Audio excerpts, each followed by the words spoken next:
And this town, they didn't announce to come to the square or they're going to take us.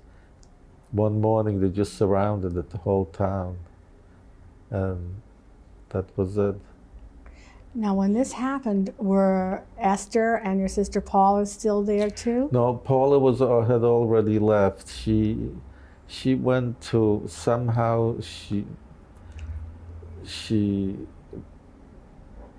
was in correspondence with a friend of hers, a Gentile girl, that she got papers that she has to go and force labor to Germany.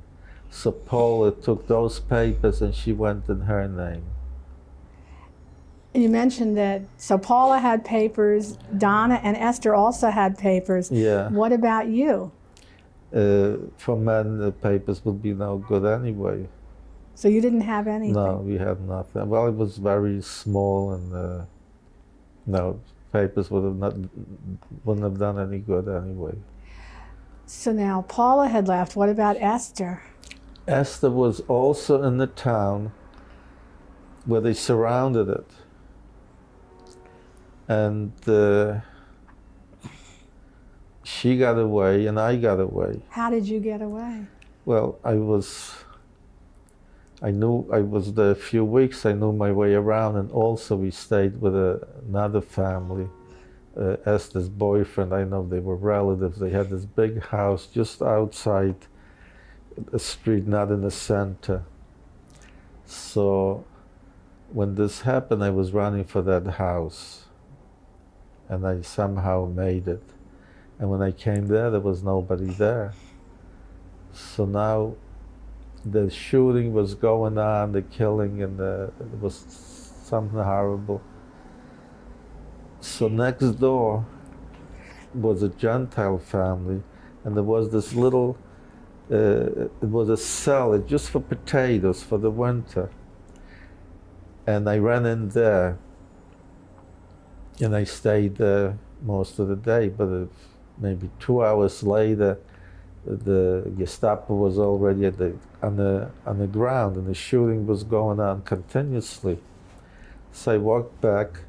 There was like a little, so I pressed myself against the wall, and sure enough, as soon as this happened, the Gestapo opened the door, and he looked, but he couldn't see me. I was right against the wall, and he walked away. And I was listening to all the things that were going on. And then another Gestapo says, "Here, there's a cellar. I'm going to take a look there." He says, "No, I already looked." And I stayed there till it was night. And it was dark, and I was hesitating to get out now or wait and wait. I waited, and then the woman came to lock the cellar. Now I couldn't get out, but I was pushing the door, so she came and opened the door. And I ran out like a bullet. I don't know if they didn't want to catch me or I was so fast that they couldn't catch me. I don't know which. And I ran towards the mountain. And I was walking along the river.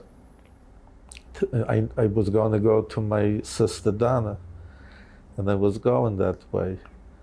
And I came to where you have to cross the river, but there's no bridge. They take you by boat. So the man was on the other side of the river, so I say, to come and get me. He says, "Are you a Jew?" Because, a lot of Jews ran away. I say, "No, of course not." And he came, he got me, but I had no money to pay him. So the only thing I had is a scarf. I gave him the scarf, so he took me across.